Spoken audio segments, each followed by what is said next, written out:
জানতে চাই ভারত সরকারের কাছে কি পদক্ষেপ নিয়েছেন আপনারা? কোন পদক্ষেপ আপনারা নেন না? মন্ডল মুক্ত আপনারা দেখছেন গ্রামীণ সমাচার।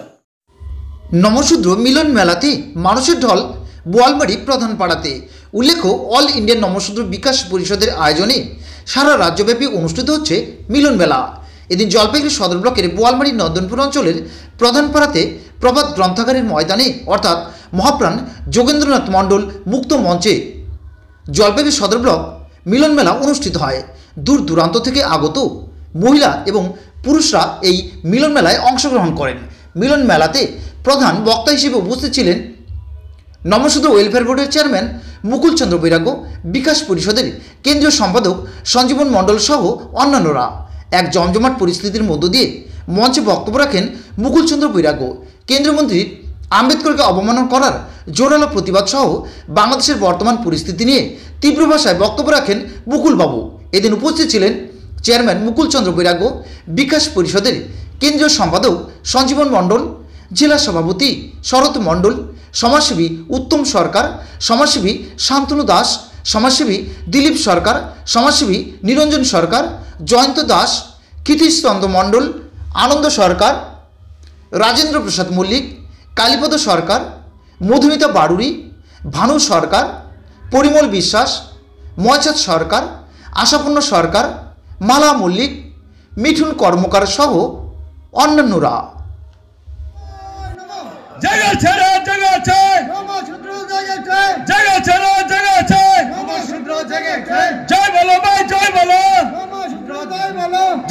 আমাদের এই বোয়ালমারি এই মুক্ত মঞ্চে হচ্ছে, তো মাননীয় মুকুল চন্দ্র বৈরাগ্য মহাশয়ের কাছে আমাদের এই ক্লাবের তরফ থেকে একটা আবেদন রাখবো। আমরা এই ক্লাব আজকে 1971 সালে তৈরি হয়েছে। এই ক্লাবের অনেক ঘাত প্রতিঘাতের মধ্য দিয়ে আমরা আজকে এখানে এসে পৌঁছেছি। এই মঞ্চটার জন্যে আমরা যে কত গর্বিত সেটা আমরা ভাষায় প্রকাশ করতে পারবো না। প্রতিবার এখানে রাস উৎসব হয়, 7 দিন ধরে সাংস্কৃতিক অনুষ্ঠান হয়। এই মঞ্চের মধ্যেই সেই অনুষ্ঠান আমরা অনুষ্ঠিত করি। মাননীয় চেয়ারম্যান উনি একজন সদস্য, দলিত সাহিত্য একাডেমির উনি একজন সদস্য, উনি অনেক বড় মাপের মানুষ। এখানে উনি এসছেন, আমরা সবাই ওনার জন্য একটা হাততালি দেব। আয়োজন করেছেন আনন্দ সরকার, বিকাশ সরকার, এদেরকেও আমি অনেক ধন্যবাদ জানাচ্ছি। বিকাশের একটা পরিচয় আছে, উনি সাহিত্য একাডেমির সাথে জড়িত। উনি সাহিত্য নিয়ে কবিতা, গল্প লেখেন। উনি আমাদের উত্তরবঙ্গের গর্ব, কারণ উনি কিছুদিন আগেই স্বর্ণপদক পেয়েছেন সাহিত্যে। এটা এই কচুয়া বোয়ালমারির তথা জলপাইগুড়ির গর্ব। তো ওনার জন্য একটা হাততালি হয়ে যাক। এই মঞ্চ আমরা নমশূদ্র ওয়েলফেয়ার বোর্ড থেকে দিয়েছি। যোগেন্দ্রনাথ মণ্ডল মুক্ত মঞ্চ নাম দিয়ে এখানে প্রভাত গ্রন্থকার নাম আছে। যারা উদ্যোক্তা কমিটির মধ্যে আছেন সবাইকে আমি ধন্যবাদ জানাচ্ছি। ওনারা এত উৎসাহ নিয়ে আজকে এই মাঠে আমি অনেক খেলাধুলা করেছি। যাই হোক, আমরা একটা জাতির মানুষ, আমরা নমশূদ্র হয়ে জন্মগ্রহণ করেছি। নমশূদ্র হয়ে আপনাদের এই স্টেজে আমি দুটি কথা বলতে পেরে আমি ভগবানের কাছে গর্ববোধ করি যে আমরা সবাই নমশূদ্র সমাজের মানুষ। আমরা যখন কোনো দেবদেবতার পূজা করি, সবার প্রথমে যে কোনো দেবতারই পূজা করি, প্রথমেই বলা হয় প্রজাপতই নম। তার মানে নমশূদ্র জাতি কিন্তু খেলনার জাতি নয়। আমরা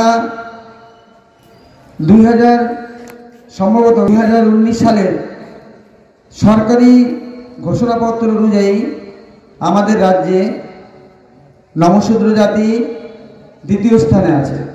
প্রথম রাজবংশী, ওরা 19% মানুষ, আমরা 18% মানুষ, আর যারা মতুয়ারা আছেন সম্ভবত ওরা 15% মানুষ।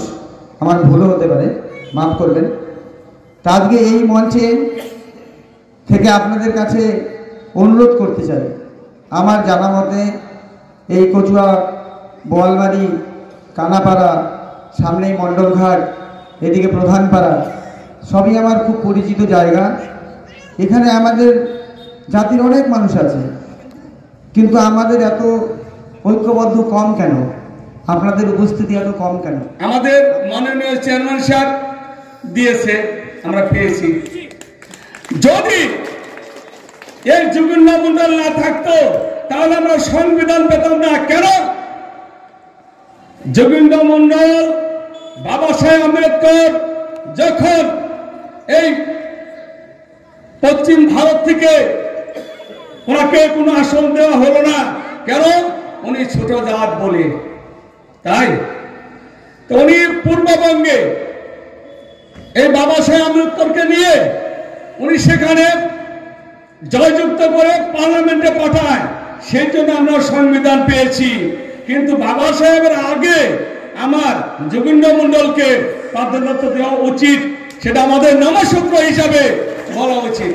যাই হোক, সংখ্যা কত বেশি সারা পশ্চিমবঙ্গে যদি হিসেব করা হয়, আমরা একবার হিসেব করেছিলাম, আমরা একবার সার্ভে করেছিলাম। সেই সার্ভেতে আমরা দেখেছিলাম যে এই পশ্চিমবঙ্গের 77টি বিধানসভা রয়েছে, যে 77টি বিধানসভায় এই নমশূদ্ররাই এমএলএ নির্বাচিত করে, এই নমশূদ্রদের ভোটেই ওই বিধানসভা দখল হয়।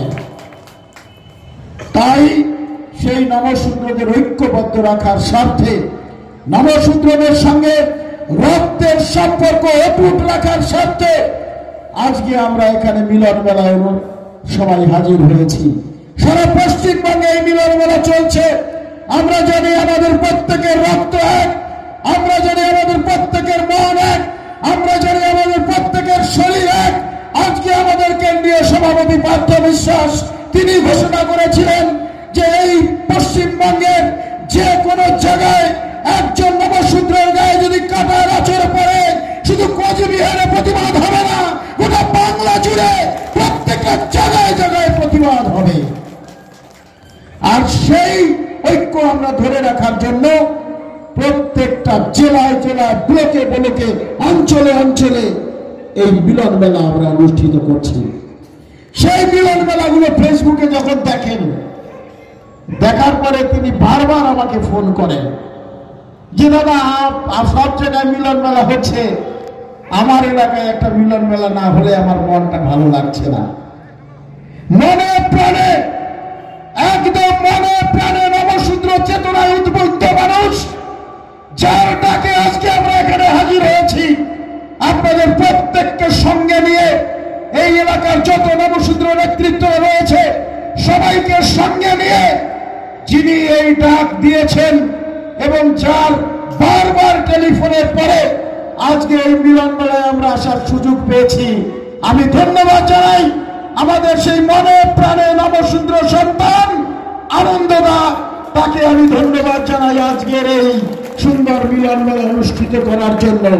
সঙ্গে আপনারা যারা সহযোগিতায় আছেন, এই এলাকার নেতৃবৃন্দরা রয়েছেন, প্রত্যেকটা নেতৃবৃন্দের কাছে আমি নত মস্তকে কৃতজ্ঞতা স্বীকার করছি। কারণ আমরা যদি দেখি এই জলপাইগুড়িতে যদি নবশূদ্রদের কথা আলোচনা করতে হয়, এই জলপাইগুড়ি যদি নবশূদ্রদের কথা বলতে হয়, এই উত্তরবঙ্গে যদি নবশূদ্রদের রাজধানী খুঁজতে হয়, তাহলে প্রথম যে নামটি ভেসে আসে সেটা হচ্ছে কচুয়া, বোয়ালমারি, এই এলাকাই হচ্ছে নবশূদ্র সমাজের রাজধানী। আমরা জানতে চাই ভারত সরকারের কাছে কি পদক্ষেপ নিয়েছেন আপনারা? কোন পদক্ষেপ আপনারা নেননি। যখন নির্বাচন আসে আপনারা কেউ রাজনীতিগত ভাবে কথাটা নেবেন না। আমি আমার মনের কথা বলছি, মনের চালা পূরণ করছি। কারণ ওপার বাংলায় যে মার খেয়েছে সে আমার ভাই, ওপার বাংলায় যে ধর্ষিতা হয়েছে সে আমার বোন। আমি সেই মনের চাওয়া থেকে বলছি, যখন নির্বাচন হয়, নির্বাচন এলে পরে হিন্দুত্ব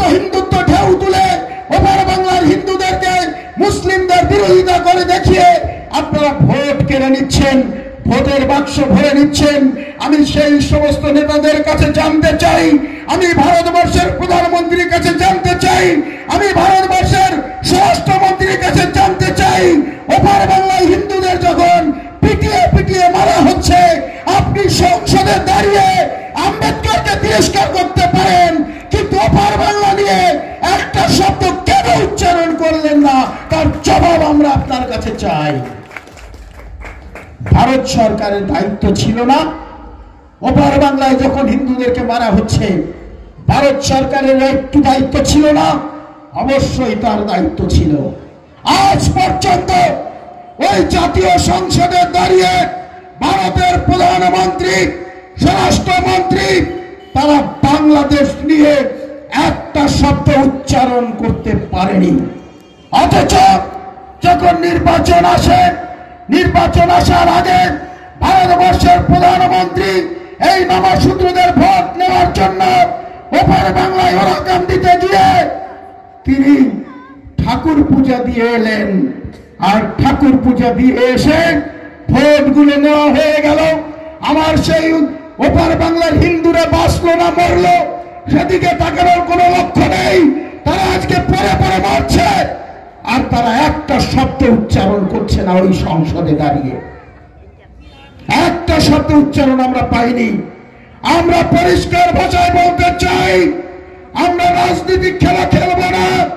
আমরা শুধু এইটুকু বলবো, ওপার বাংলার হিন্দুদের রক্ষার জন্য যদি কেন্দ্রের সরকার কোনো পদক্ষেপ না নেয়, আগামী নির্বাচনে যখন হিন্দুত্বের কথা বলতে আসবে, এই হিন্দুরাই তাকে প্রতিহত করে এই বাংলায় তাদের জবাবদিহি করতে হবে। কেন আমার সমাজকে রক্ষার জন্য আপনারা ব্যবস্থা গ্রহণ করছেন না? কিসের জন্য করছেন না? কিসের জন্য আপনারা আমাদের মানুষগুলোকে রক্ষার জন্য কোনো পরিকল্পনা দিচ্ছেন না? আমি তো অনুরোধ করেছি, কয়েকদিন আগে দিল্লিতে গিয়েছিলাম, শুধুমাত্র এই কারণেই গিয়েছিলাম, আমরা সেখানে গিয়ে অনুরোধ করে এসেছি, আপনাদের কাছে বাংলাদেশ আক্রমণের কোনো দরকার নেই। আমরা যুদ্ধ চাই না, আমরা শান্তি চাই, আমরা কোনো আক্রমণ চাই না। আমি ভারত সরকারের কাছে শুধু এইটুকু অনুরোধ করব, এই বাংলাদেশের বর্ডারটা খুলে দিয়ে ওপার বাংলার হিন্দুদেরকে এপারে আশ্রয় দেওয়ার ব্যবস্থা করুন। আপনারা সেটাও করলেন না, সেটাও আপনারা করলেন না। কেন বর্ডার খুলে দেওয়া হচ্ছে না?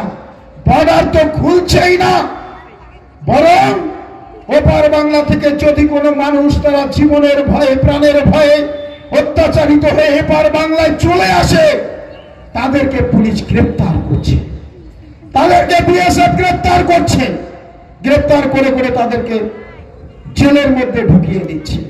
কয়েকদিন আগে এই এলাকায় একটা বোন ওপার বাংলা থেকে রাতের অন্ধকারে একটা মাত্র মেয়ে, সে বর্ডার পার করে এপারে চলে এলো, তাকে সঙ্গে সঙ্গে আটকে পুলিশের হাতে তুলে দিয়ে আজকে সে কারাগারে বন্দি জীবন করছে।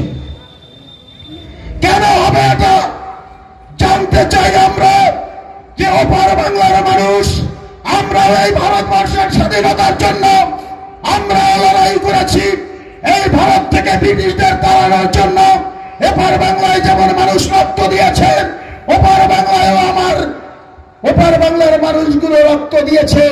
এপার বাংলায় যেমন ভগৎ সিং রক্ত দিয়েছে, ওপার বাংলায় চট্টগ্রামে মাস্টারদা সূর্য সেনের নেতৃত্বে ওই ব্রিটিশদের তাড়ানোর আন্দোলন হয়েছে।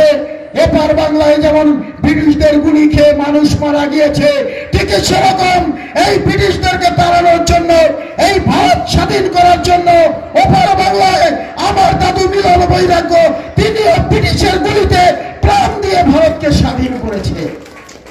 আর আজকে সেই স্বাধীন ভারতে আমার ওপার বাংলার হিন্দুদের জায়গা হবে না, এটা মেনে নেওয়া যায় না। এবার থেকে রসে ভরা সুস্বাদু মুখরোচক অমৃতি পেতে হলে চলে আসুন বোয়ালমারি প্রধানপাড়া হাটের কার্তিক সরকারের মিষ্টি দোকানে। এখানে আপনি পাবেন সুলভ মূল্যে বিশুদ্ধ তেলের উন্নত মানের অমৃতি, লাড্ডু, রসগোল্লা, জিলিপি সহ অন্যান্য মিষ্টি মন্ডা। এখানে হোম ডেলিভারিরও ব্যবস্থা রয়েছে, তাই বিলম্ব নয়, চলে আসুন, জলদি চলে আসুন। এক দুর্দান্ত অফার নিল ইয়ামাহা। সীমিত সময়ের জন্য লোন কাম এক্সচেঞ্জ ধামাকা। প্রতিটি ক্রয়ের সঙ্গে নিশ্চিত উপহার, এক্সচেঞ্জ বোনাসে পাবেন 5,000 টাকা পর্যন্ত ছাড়, আর সামান্য ডাউন পেমেন্টে কিনতে পারবেন স্কুটার সহ মোটরসাইকেল। থাকবে প্রতিটি স্কুটারে ফুল ট্যাঙ্ক পেট্রোল এবং প্রতিটি মোটরসাইকেল ক্রয়ে 500 টাকার পেট্রোল। তাই বিলম্ব নয়, যোগাযোগ করুন হলদিবাড়ি ইয়ামাহা, দেশবন্ধু রোড, হলদিবাড়ি।